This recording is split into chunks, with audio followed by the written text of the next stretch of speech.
গত 15ই জুলাই বেরিয়ে গেছিলাম অন্ধ্রপ্রদেশের সৈকত নগরী বিশাখাপত্তনম, ভাইজ্যাগ বা ওয়ালটেয়ারের সৌন্দর্য দেখতে। পাহাড় আর সমুদ্রে ঘেরা এই সৈকত নগরী অপূর্ব রূপ দেখতে, সঙ্গে আরাকু ভ্যালির অপরূপ সৌন্দর্য। আর হ্যাঁ, নতুন গন্তব্য ছিল জগদলপুর চিত্রকূট ফলস। এই পুরো বিবরণী আমি এই ভিডিওতে তুলে ধরব আপনাদের সামনে। প্রথম পর্বে আমি দেখাবো হাওড়া থেকে বিশাখাপত্তনমের যাত্রাপথের এক দুর্বিষহ চিত্র, কন্যাকুমারিকা এক্সপ্রেসে স্লিপার ক্লাসের সেই ভয়ঙ্কর দৃশ্য। যদিও তারপরে পুরো ট্যুর আমরা মুগ্ধ হতে শুরু করেছিলাম। বেরিয়ে পড়েছি আজকে আবার বিশাখাপত্তনমের উদ্দেশ্যে। ভাইজ্যাগ, বিশাখাপত্তনম, আরাকু ভ্যালি আর জগদলপুর চিত্রকূট ফলস। আমার আজকে স্লিপারের টিকিট আমাদের 4 জন, এসি পাইনি। গাড়ি উইকলি ছাড়ে 12665 হাওড়া কন্যাকুমারিকা এক্সপ্রেস। বুঝতেই পারছি আজকে রাত্রিটা কাটবে কীরকম। আপনারা চেষ্টা করবেন এই রুটে যখনই যাবেন এসি সিটটা ছাড়া যেন না যেতে হয়। বাধ্য হয়ে আমাদের যাওয়া, আমাদের উপায় নেই, যেতেই হবে আমার। কিন্তু জার্নিটা ভয়ঙ্কর হতে চলেছে, বুঝতেই পারছি। ট্রেন প্রচুর ভিড়, কোচে এখনই প্রচুর লোক। এই যে কী জার্নি হবে বোঝাই যাচ্ছে সকাল অবধি। আপনারা দেখতে থাকুন। আমি যেরকম প্রত্যেকটা ব্লগ দেখাই, পুরো জার্নিটাই দেখাবো এই রুটের আপ টু কাল ভাইজ্যাগ অবধি। ট্রেনটা অলরেডি 1.5 ঘন্টা লেট হয়ে আছে। 4:15 ছাড়ার কথা, 5:40 রিশিডিউল হয়েছে। আর ভাইজ্যাগ ঢোকার কথা ভোর 5:30। বোঝাই যাচ্ছে অটোমেটিক 1.5 ঘন্টা আরও লেট করতে পারে।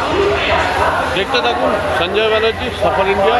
এবারে আমার গন্তব্য ভাইজ্যাগ, আরাকু ভ্যালি, জগদলপুর।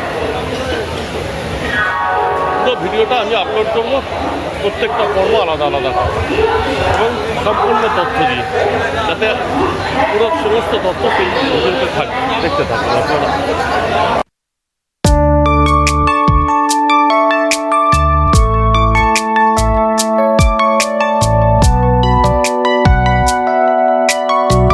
গাড়ি 2 ঘন্টা লেটে এসে দাঁড়ালো খড়গপুর স্টেশন। এখন বাজে 7:55। পাক্কা 2 ঘন্টা লেট। প্রচুর ভিড় ট্রেনে। আজকে জার্নি কিন্তু দুর্বিষহ হতে চলেছে। এখন খড়গপুর স্টেশন, খড়গপুর ছেড়ে নেক্সট স্টেশন দাঁড়াবে বালেশ্বর। ট্রেনের ব্লগ করা, ভিডিও করা আজকে কিন্তু কঠিন কাজ। খড়গপুর স্টেশন ঢুকেছে প্রায় 7:55। গাড়ি প্রায় সিগন্যাল হয়ে গেছে। পরে আবার নেক্সট স্টেশন বালেশ্বর। আমি দেখাবো পুরো ট্রেনের চেহারাও দেখাবো।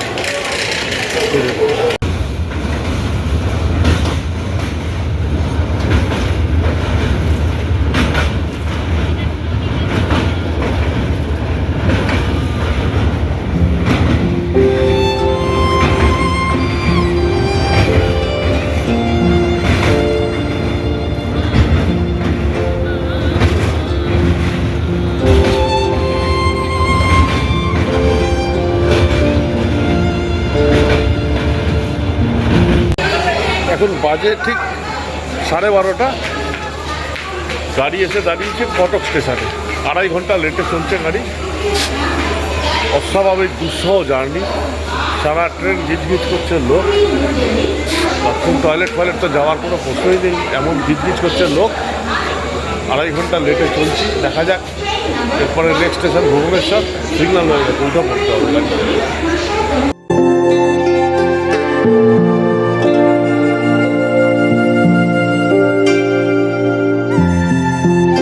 এখন বাজে ঠিক 1টা। এখনও সেই 2.5 ঘন্টায় লেট চলছে গাড়ি। এখন এই ভুবনেশ্বরে ঢুকলো। উড়িষ্যার ক্যাপিটাল ভুবনেশ্বর শহর, ভীষণ সুন্দর একটা ছিমছাম শহর। কিন্তু ট্রেন জার্নিটা আমাদের কাছে কিন্তু যত রাত হচ্ছে অসহ্য হতে চলেছে। এখন মনে হচ্ছে কত তাড়াতাড়ি সকালবেলা 5:30টায় টাইম বিশাখাপত্তনম ঢুকবে না। বিশাখাপত্তনম 5:30। অ্যাটলিস্ট 7টা, 7:30টায় যদি ঢুকে যায় ঠিক আছে। রাতে তো ঘুমটা গেছেই, গিজগিজ করছে লোক। আমি দেখাই এই স্লিপার কোচের অবস্থা। ভবিষ্যতে কোনোদিনও স্লিপার কোচে নাইট জার্নি করা যাবে কি না এটা নিয়ে ভাবতে হবে রীতিমতো। এখন এই ভুবনেশ্বর স্টেশন থেকে গাড়ি মিনিট 5 দাঁড়াবে, দাঁড়িয়ে ছেড়ে দেবে। দিয়ে নেক্সট স্টেশন খোর্ধা রোড আর দেখানো হবে না, একটু ঘুমানোর চেষ্টা করতেই হবে, দেখা যাবে। আবার কাল সকালে ব্যারামপুরে। এই পুরো যাত্রাপথই ছিল দুর্বিসহ স্লিপার ক্লাসে। হাওড়া স্টেশন থেকেই ভর্তি এই কম্পার্টমেন্ট। যত রাত বেড়েছে তত উপদ্রব বেড়েছে। আনঅথরাইজ টিকিটে ভরে গেছিলো প্যাসেঞ্জার। কোনো রকম কমপ্লেন করেও কাজ হয়নি। বাথরুম যাওয়ার দুঃসাধ্য হয়ে গেছিল। দুটো সিটের মাঝখানে দুজন করে শুয়ে পড়েছে। কার্যত রিজার্ভেশন থাকা সত্ত্বেও আমাদের শোয়ার মতো পরিস্থিতিই ছিল না। এই অবস্থাতেই আমরা রাত কাটিয়ে চললাম পরের দিন সকালবেলার অপেক্ষায় বিশাখাপত্তনম পৌঁছানোর। গাড়ি ঘন্টা দুয়েক লেটে রান করে পৌঁছে গেছিল সকাল 9টা, 9:30 নাগাদ বিশাখাপত্তনম স্টেশন। আর তারপর যত সময় গেছে আমরা কিন্তু ক্লান্তি ভুলে গেছি। এই বিশাখাপত্তনমের অপরূপ সৌন্দর্য আমরা টের পেতে শুরু করেছিলাম ট্রেন যখন বিশাখাপত্তনম পৌঁছানোর কাছাকাছি পৌঁছে গেছিল। অপূর্ব তার ট্রেন যাত্রাপথের দৃশ্য দেখতে দেখতে আমরা আস্তে আস্তে বিশাখাপত্তনমের কাছাকাছি পৌঁছে গেছিলাম। আর তারপরে বিশাখাপত্তনম ঘুরে আমরা মুগ্ধ হয়ে গেছিলাম পুরো এই যাত্রাপথের। এই বিবরণ আমি প্রত্যেকটা পর্বে তুলে ধরব।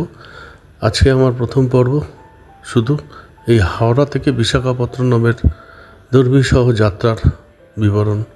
আগামী পর্বে থাকবে বিশাখাপত্তনমের পুরো সাইট সিইং এবং তার পূর্ণ বিবরণ, সম্পূর্ণ তথ্যসহ।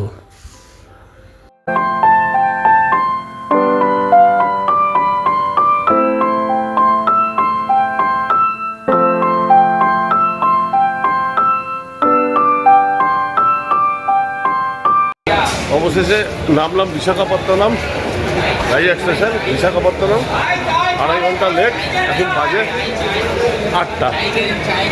অস্বাভাবিক এক দুর্বিসহ যাত্রা স্লিপার ক্লাসে। আজকে আমাদের সারাদিন ডে আউট আছে, বিভিন্ন ব্রিজ সব জায়গায় ঘুরবো, ব্লগটা পাঠাবো। আপাতত হোটেলে যেতে হবে, প্রচণ্ড টায়ার, রাতে কাল ঘুম হয়নি। এখন আমরা আগে হোটেল, তারপরে ভবিষ্যতে স্লিপার ক্লাসে চড়ার আগে দুবার ভাবতে হবে। ইন্ডিয়ান রেলওয়ের এই যাত্রা দিন দিন অত্যাধিক খারাপ হয়ে গেছে, অত্যাধিক।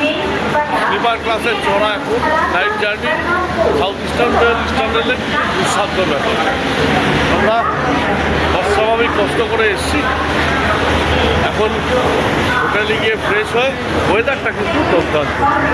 বিশাখাপত্তনমের ওয়েদারটা আজকে দুর্দান্ত, ক্লাউডি ওয়েদার।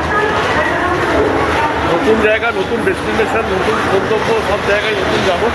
পুরো ভিডিও ব্লগ করে পাঠাবো আপনাদের সামনে।